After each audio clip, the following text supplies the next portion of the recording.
자, 우리 친구들, 오늘도 우리가 영상으로 예배를 드리게 되었어요. 코로나19로 인하여 온 세상이 어려운 가운데 있는데 많은 사람들이 돌아가셔서 얼마나 마음이 아픈지 몰라요. 자, 우리 친구들, 우리가 이런 어려움을 통해서 하나님 앞에서 우리의 모습을 보기를 원합니다. 우리가 겸손하지 않고 교만하게 행하고 우리 마음대로 행한 것들이 있다면 우리 주저하지 말고 하나님께 용서를 구하도록 해요. 하나님은 온 세상의 주인이시잖아요. 그리고 온 세상을 다스리고 계시거든요. 그래서 우리가 이 어려움을 통해서 더욱더 죄를 버리고 하나님이 기뻐하시는 그런 생활을 하기를 바랍니다. 그리고 가정에서 우리가 예배를 계속해서 드리게 되는데 어떤 친구들은 예배를 집중해서 잘 드리는 친구가 있는가 하면 어떤 친구는 장난도 치고 딴짓도 하는 친구들이 있을 거예요.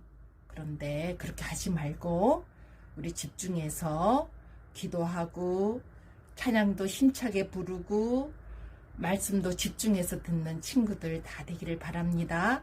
그리고 예배를 마친 후에는 꼭 분반 학습도 하기를 바랍니다. 그러면 이제 예배를 드리도록 하겠습니다. 기도하겠습니다. 살아계셔서 온 세상을 다스리시는 하나님 아버지, 어려운 가운데서도 우리와 함께 해주시고 지켜주신 거 감사드립니다. 그동안 우리가 하나님을 믿는다고 하면서도 말씀에 순종하지 않고 우리 생각대로 교만하게 살았던 거 많아요. 용서해 주세요. 많이 불평하고 많이 짜증냈습니다. 내 잘못은 회개하지 않고 다른 사람 잘못만 들춰내고 비난했습니다. 예수님은 십자가에서 죽으실 정도로 우리를 사랑하셨는데 우리는 내 자신만 사랑했지 다른 사람 사랑하지 않았어요. 잘못했습니다. 이 어려움을 통해서 우리가 더욱더 겸손한 친구들이 되도록 하겠습니다. 예수님의 사랑을 생각하며 감사하고 사랑하며 살도록 애쓰겠습니다. 말씀을 더 사랑하고 큐티와 성경 읽기도 성실하게 하겠습니다. 하나님 아버지, 부모님의 오르신 말씀에 토를 달고 순종하지 않았는데 이제 순종하도록 하겠습니다. 코로나19로 고생하고 계시는 모든 분들에게 새 힘을 주시고 건강하게 해주세요. 예수님의 이름으로 기도합니다. 아멘. 자, 오늘 우리가 함께 부를 찬양은 5개밖에 없어요 입니다. 유치부였을 때 많이 불렀던 찬양인데 우리 함께 기억을 떠올리며 힘차게 부르도록 해요.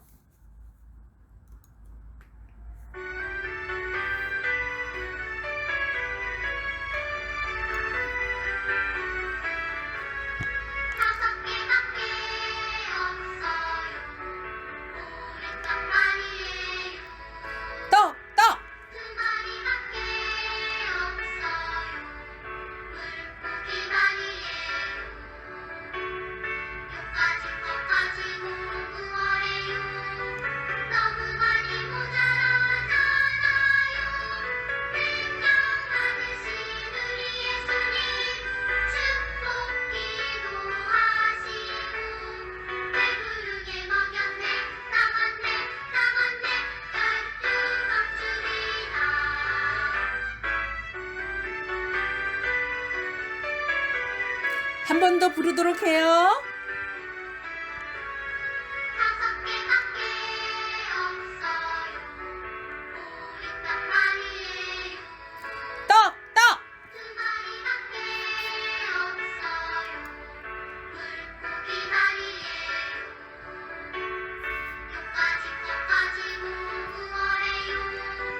너무 많이 모자라잖아요.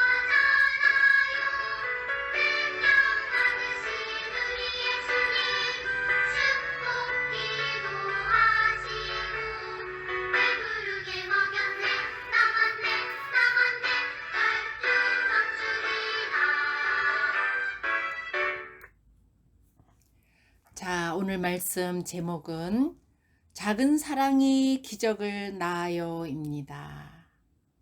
자, 우리 제목을 한번 한 목소리로 읽어보도록 하겠습니다. 작은 사랑이 기적을 낳아요. 성경 본문은 마가복음 6장 34절, 35절, 38절, 41절입니다. 그런데 너무 기니까 우리 41절 말씀만 화면을 보고 또박또박 큰 소리로 읽어보도록 해요. 함께 읽어보도록 하겠습니다. 41절입니다. 예수님께서 빵 5개와 생선 2마리를 들고 하늘을 우러러 보시며 감사 기도를 드리셨습니다. 그리고 제자들에게 빵을 떼어서 나누어 주도록 했습니다. 그리고 생선 2마리도 나누어 주셨습니다. 자, 그럼 설교를 시작하겠습니다. 어떤 친구가 열심히 달려가고 있네요. 이 친구를 보니까 하민이가 생각나기도 하고 이선이가 생각나기도 하네요. 정화윤이가 이 친구를 닮은 것 같기도 하네요. 그런데 이 친구가 어디로 달려가고 있을까요? 빨리 달려가는 것을 보니까 뭔가 기쁜 일이 있는 것 같네요. 그런데 이 친구만 달려가는 것이 아니라 엄마 아빠도 함께 달려가시네요. 엄마를 보니까 김아윤 엄마를 좀 닮으신 것 같아요. 아빠는 우리 현우 아빠를 닮으신 것 같네요. 그런데 모두들 어디로 달려가고 있을까요? 어머나, 예수님께로 달려가고 있었네요. 예수님은 집도 없고 시장도 없는 빈들에 계셨는데 모두들 예수님을 만나기 위하여 열심히 달려가고 있었네요. 이들 모두는 예수님을 너무너무 좋아했어요. 왜냐하면 예수님이 자기들을 사랑하셨기 때문이에요. 그래서 모든 일을 제쳐두고 예수님을 만나기 위하여 열심히 달려갔어요. 예수님을 만나기 위하여 달려온 이들을 웰컴 하시며 2팔을 벌려 반갑게 맞이하셨어요. 예수님은 자신에게 달려온 사람들에게 어떻게 하셨을까요? 예수님은 이들에게 하나님의 말씀을 가르치셨어요. 하나님의 말씀을 들을 때 죄를 깨닫게 되고 하나님의 사랑을 깨닫게 되거든요. 그리고 바르게 살아가는 것이 어떤 것인지 알 수 있기 때문이에요. 그래서 예수님은 사람들이 모일 때마다 하나님의 말씀을 가르치셨어요. 사람들은 하나님의 말씀을 얼마나 진지하게 들었는지 모릅니다. 할머니, 할아버지, 아저씨, 아줌마 모두들 말씀 듣는 것을 아주 좋아하셨어요. 그런데 어린 친구도 장난치지 않고 진지하게 말씀을 듣고 있네요. 많이 힘들 텐데 말입니다. 너무 기특하죠? 아주 말씀을 잘 듣고 있어요. 우리 친구들은 지금 영상으로 예배드리고 말씀을 듣고 있는데 이 친구처럼 진지하게 말씀을 듣고 있나요? 하진이, 영서, 미나, 그리고 예슬이 예배 잘 드리고 있나요? 규민이와 유림이도 말씀에 집중하고 있겠죠. 연우와 지우 형도 영상 예배를 드리면 참 좋겠어요. 그런데 말씀을 듣는데 어느새 날이 어둑어둑해지더니 별이 뜨기 시작하고 달이 뜨는 저녁 때가 된 거예요. 시간이 후딱 지나갔답니다. 모두들 시간이 이렇게나 빨리 지나간 것을 느끼지 못했어요. 그러고 보니까 시간 가는 줄도 모르고 말씀을 하루 온종일 들었네요. 여러분, 이곳은 집도 없고 시장도 없는 빈들인데 저녁 때가 되었어요. 그러면 어떨까요? 걱정되는 게 있을 텐데 뭐가 제일로 걱정이 될까요? 하준이가 말해볼래요? 대답했나요? 안 들리니까 뭐라고 말을 했는지 모르겠어요. 혜성이는 뭐가 제일로 걱정이 될 것 같아요? 승민이는요? 이곳에 모인 사람들은 배가 고픈 게 제일로 걱정이었어요. 여기저기서 꼬르륵 소리가 나는 거 있죠? 어떤 어린 친구는 아빠 팔을 잡고 아빠 배고파요. 그러시자 아빠는 나도 배고프다. 좀 참자. 사람들은 배가 고파 힘들어하기 시작했어요. 그런데 이상한 것은 밥 먹으러 아무도 집으로 갈 생각을 하지 않는 거랍니다. 배고픈 것보다 예수님과 함께 있는 것이 더 좋았나 봐요. 참을 수 있었나 봐요. 이런 상황을 눈치챈 예수님의 제자가 있었는데 빌립이었어요. 빌립은 예수님께 다가가서는 예수님, 사람들이 배고파하네요. 지금 어두워지고 있잖아요. 더 어둡기 전에 사람들을 빨리 집으로 가라고 해주세요. 사람들이 집으로 갈 생각도 안 하네요. 빌립은 예수님이 사람들에게 여러분, 어두워졌어요? 더 어둡기 전에 빨리 집으로 돌아가세요. 하고 말씀해 주실 것을 기다리고 있었는데 예수님은 그럴 생각이 전혀 없으셨어요. 그리고는 어떤 말씀을 하셨답니다. 무슨 말씀을 하셨을까요? 예수님은 빌립에게 빌립아, 사람들에게 너가 먹을 것을 나누어 주렴. 그렇게 말씀하시는 거 있죠.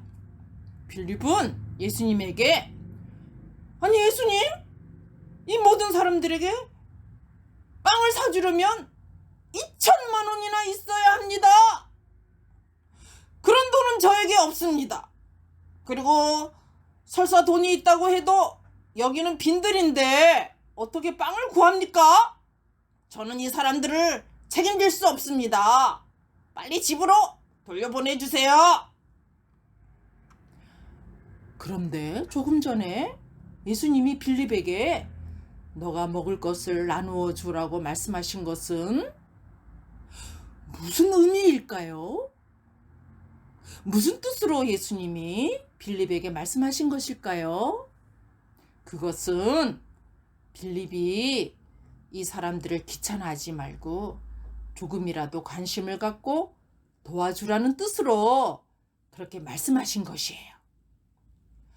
사실 빌립의 힘으로는 이 사람들 전부를 다 책임질 수 없습니다. 그러나 관심은 가질 수 있고 귀찮아하지 않고 도와주려고 할 수는 있잖아요. 그러면 이 사람들이 배고파하는 문제를 예수님께 와서 의논할 수 있잖아요. 예수님, 이 사람들이 배고파하는데 어쩌죠? 불쌍해요.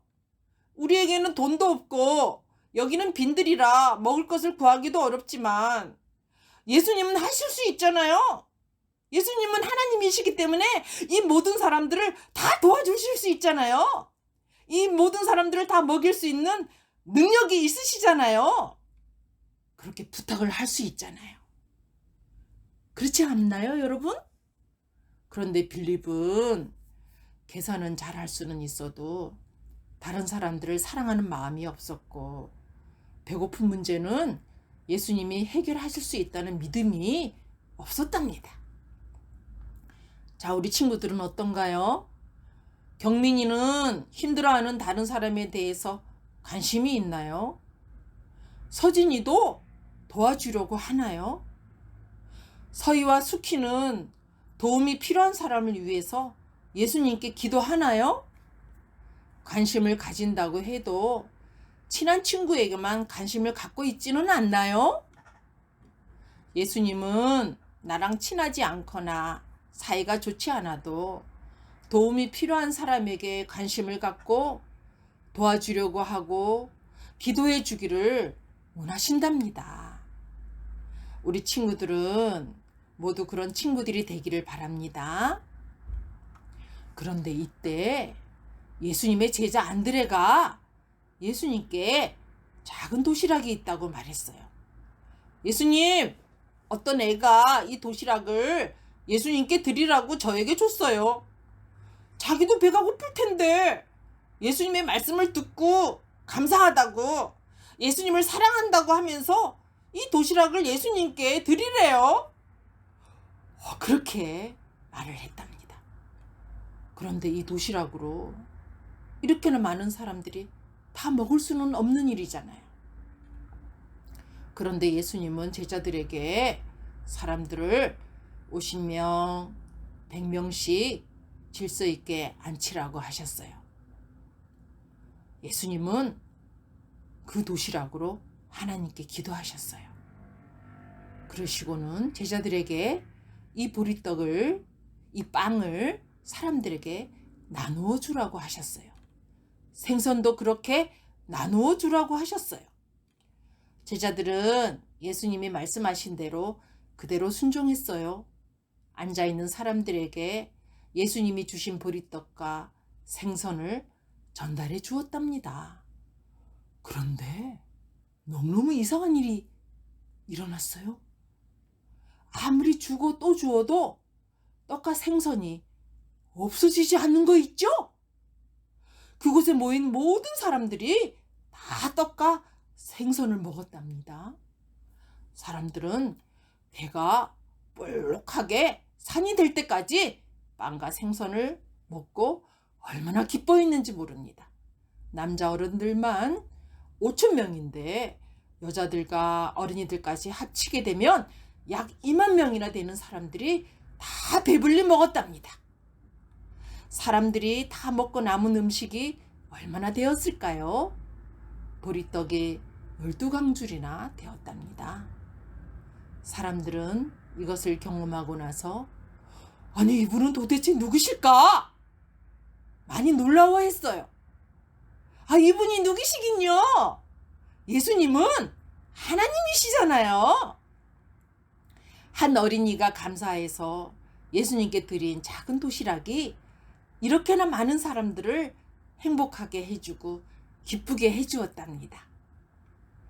자, 우리 친구들, 우리가 예수님을 의지하면 예수님은 우리의 모든 것을 책임져 주십니다. 어떤 힘든 일이 있더라도 걱정하지 말고 우리 예수님을 꼭 믿고 의지하기 바랍니다.